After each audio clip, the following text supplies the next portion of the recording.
Hi guys, how are you doing? It's Elaine Bintz, fitness coach, nutritionist, and massage therapist.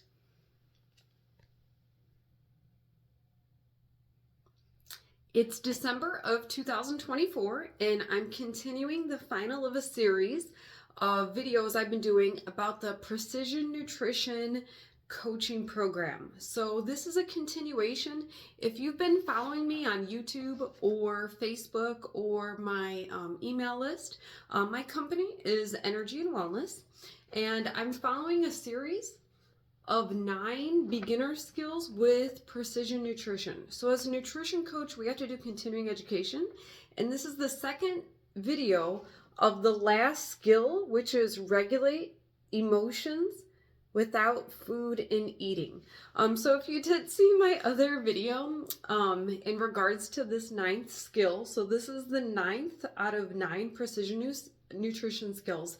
So this will be the end of the series for the year 2024, and I highly suggest if you're just tuning in or getting exposed to this information, so if you go back in April, it'll take you back to the first beginner skill, which is plan, prioritize, and prepare. And a lot of people have asked me for the year 2025, can I go back and go through this series? And that's an excellent idea. But for today's topic, I did mention in my last video that I had videos on fasting, and what I noticed is as I went through my YouTube channel is I had a lot of videos that talked about fasting, but I only had one video which was on intermittent fasting in January of 2022. So I am so sorry. I thought I had a specific video on fasting. So fasting is one strategy that you can use to regulate your emotions without food and eating. So I do want to note, please do not fast if you have hypoglycemia. So if you have low blood glucose, low, you have low blood sugar, I please urge you, please do not fast. And then of course, anyone else, please talk to your primary care physician or whatever trusted physician that you work with before starting a fasting protocol. So I wanted to take the opportunity today to go through some fasting protocol. So as a nutrition coach, I will tell you our professional organization, the Academy of Nutrition and Dietetics, doesn't 100% support fasting as a method for long-term weight management. In my practice, what I notice is a lot of clients, they want to jumpstart. They want to kick into something that is going to help them on a weight loss journey, or starting a new practice, or maybe doing an elimination diet. Like if a client gets a new diagnosis, a lot of times we will take out certain foods from their diet in order to see how their body is responding. So I'm going to try to make this a brief video. So some of the concepts that you'll find here are going to be a repeat in my January of 2022 video. So just if you want more information specifically about intermittent fasting, a couple years ago I did do a specific video on this. So fasting, just a couple different protocols. So one is for religion. So for example, if you've already been practicing fasting as part of a religion ritual, I highly suggest you continue that practice. And that practice is going to change from religion to religion. Some religions, they follow a fasting protocol, sun up, sun down. Sometimes the fasting is just a day, sometimes it's several days. Some religions fast from a certain type of food, they take it out of their diet, or they don't eat like pork products, or they don't eat meat on a certain day. So if that is part of your faith and your religion, definitely follow that fasting protocol. Another one, like I mentioned, is intermittent fasting, which is when you fast in a certain number of hours a day, and then you eat in a certain number of hours a day. So like for example, if you're doing a 16-hour fast, you would not eat 16 hours out of the day, and then the other 8 hours, so 16 plus 8 is 24 hours in the day, then you would eat. But the specific video, there's a lot of details if you go back, and I'll add a link to this below for the intermittent fasting. A third one a lot of people have asked about, OMAD, 1 meal a day.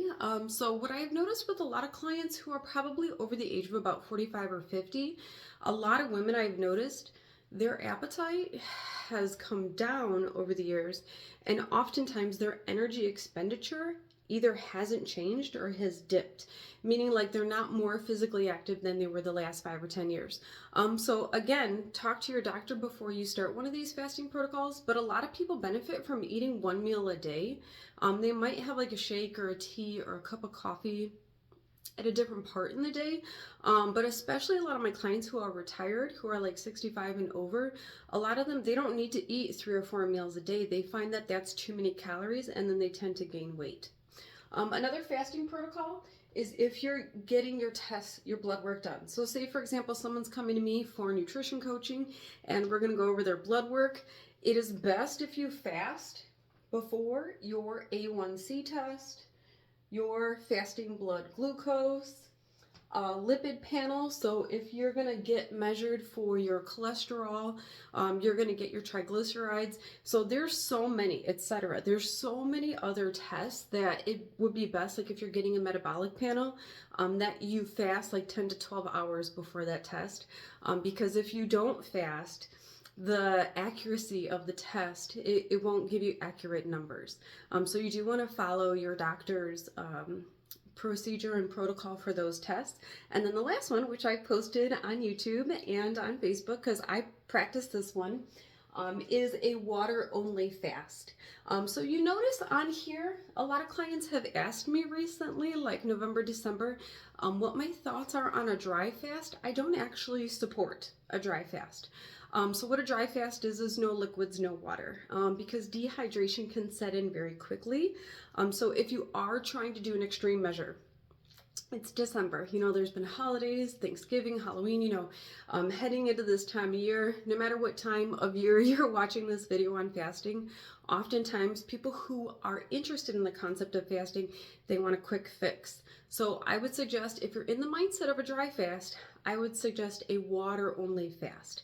And what that is, you're not drinking coffee, you're not drinking tea, you're not consuming anything with calories, is you pick a particular time span and you consume only water. Whether that's 1 day, 2 days, 5 days, there's literally a place you can go to and you can stay overnight, and they have classes and they'll take you through a water only fast. But I highly suggest at the end of the day that if you're going to try any of these protocols, I would plan ahead. And with the water only fast, there is a particular protocol to go into, to ease into that fast. And then after you fasted, like I've done up to 6 days, there's an ease out. So there's like a post water only fast protocol, you know, liquids, and then moving into like things that are like soft foods, and you're not necessarily going into a lot of heavy rich foods the day after a water only fast. So again, this is Elaine Bintz, fitness coach, nutritionist, massage therapist. I hope this series of skills, these 9 skills, which you can go back and review at any time and you can implement at any time. I mean, heading into 2025, why not go through each month and take 1 skill a month and practice them on your own? But of course, if you'd like any information, I am accepting new clients in person in Schererville, Indiana, and then also online or remotely over the phone. The best way to reach me is my cell. It's 708-845-6201. You can check out my website, which is my name, Elainebintz.com, or you can email me at elainebintz@gmail.com. So we will do another video this year. I hope to see you guys soon, and have a great holiday. All right, bye guys.